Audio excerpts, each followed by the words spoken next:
Assalamualaikum warahmatullahi wabarakatuh. Perkenalkan, nama saya Rosmita Maisari. Di sini saya akan menjelaskan tentang pendapatan nasional.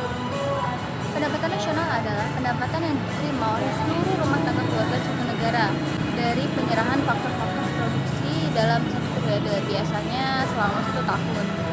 Konsep pendapatan nasional yang pertama itu ada produk domestik bruto atau gross domestic product, merupakan banyaknya produk berupa benda, barang, dan jasa yang dihasilkan oleh unit-unit produksi di dalam suatu wilayah negara selama 1 tahun.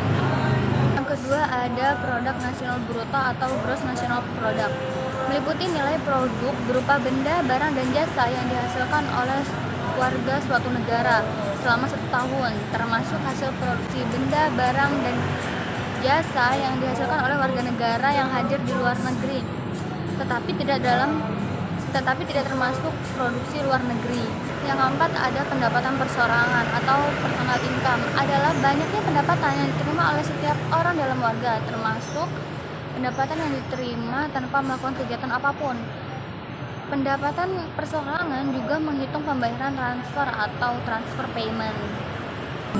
Yang kelima adalah pendapatan yang siap dibelanjakan atau disposable income, adalah pendapatan yang siap digunakan untuk pembelian benda, barang, dan jasa makanan, dan selebihnya menjadi tabungan yang akan disalurkan menjadi investasi. Materi yang selanjutnya adalah perhitungan.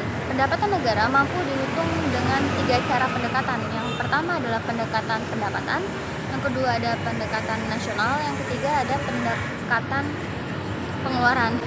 Ada 2 metode penghitungan pendapatan nasional yang paling sering digunakan, yaitu metode pendapatan dan metode pengeluaran. Rumus pendapatan nasional metode pengeluaran yakni menjumlahkan komponen pengeluaran rumah tangga, pengeluaran pemerintah, dan investasi, atau yang biasa dirumuskan dengan Y sama dengan C plus G plus I. Yang selanjutnya adalah manfaat perhitungan pendapatan nasional. Yang pertama ada mengetahui tingkat kemakmuran suatu negara. Yang kedua, mengevaluasi kinerja perekonomian dari skala tertentu. Yang ketiga ada mengukur perubahan perekonomian dari waktu ke waktu. Dan yang keempat adalah membandingkan kinerja perekonomian di antar daerah suatu negara. Ada banyak faktor yang mempengaruhi pendapatan nasional. Yang pertama adalah tingkat teknologi yang digunakan. Yang kedua ada sumber daya manusia. Yang ketiga ada sumber daya alam.